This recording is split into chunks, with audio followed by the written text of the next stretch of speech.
membaca doa dulu. Bagi yang bertugas, monggo. Siap. Sebelum kita memulai pelajaran, sebaiknya kita berdoa dulu. Berdoa mulai.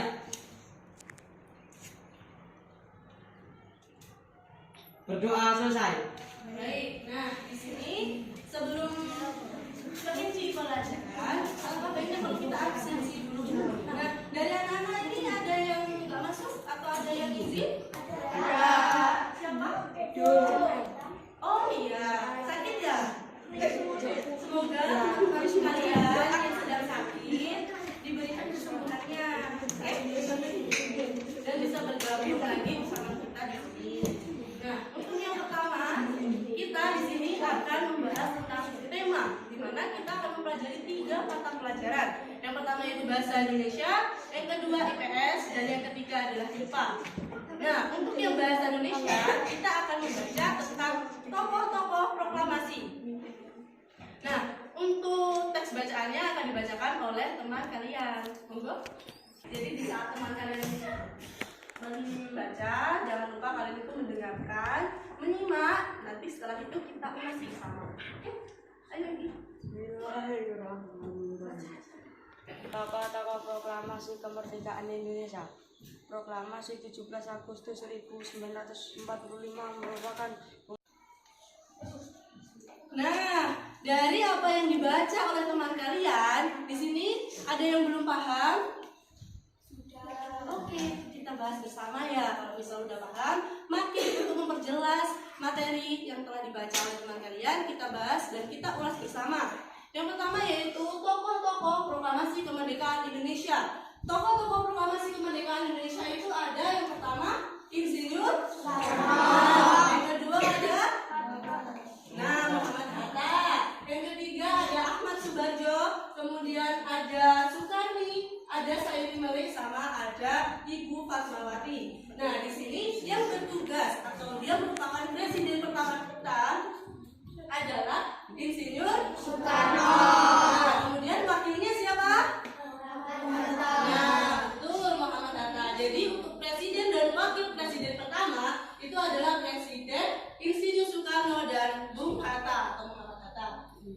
Nah, di sini dalam teks proklamasi, penyusunannya itu disusun oleh 4 orang. 4 orang tokoh yaitu ada Insinyur Soekarno, Muhammad Hatta, Ahmad Subarjo, sama Soekarni. Membuat Indonesia itu menjadi satu. Nah, sehingga kita dalam bersikap, kita harus bisa memaknai dari arti proklamasi ini sendiri. Nah, untuk materi selanjutnya kita akan masuk ke materi makna proklamasi kemerdekaan Indonesia, yang mana itu merupakan mata pelajaran IPS dan untuk bacaannya akan dibacakan oleh Bedis. Indonesia menjadi negara bebas dan berdaulat dalam menentukan sendiri nasib negara dan rakyatnya. Proklamasi dikumandangkan oleh Soekarno pada tanggal 17 Agustus 1945. Nah, sikap kita dalam mempertahankan, menjaga dan melindungi itu bukan hanya dari manusianya saja. Ternyata makhluk lain itu bisa. Contohnya seperti tumbuhan atau hewan.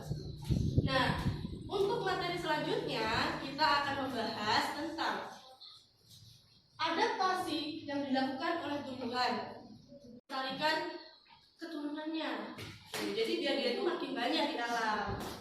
Nah, dalam adaptasi tumbuhan ini ada 5. Itu ada xerofit, terus ada triglofit, sama mesofit. Materinya udah saya sampaikan. Mungkin dari kalian ada yang belum paham?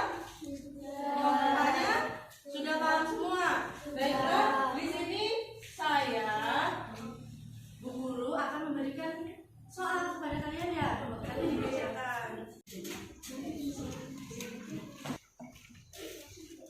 Nah, karena udah dibagi sama Ibu, dikerjakan dengan baik. Habis itu nanti kertasnya, soalnya dikembalikan lagi ke Ibu untuk Ibu nilai.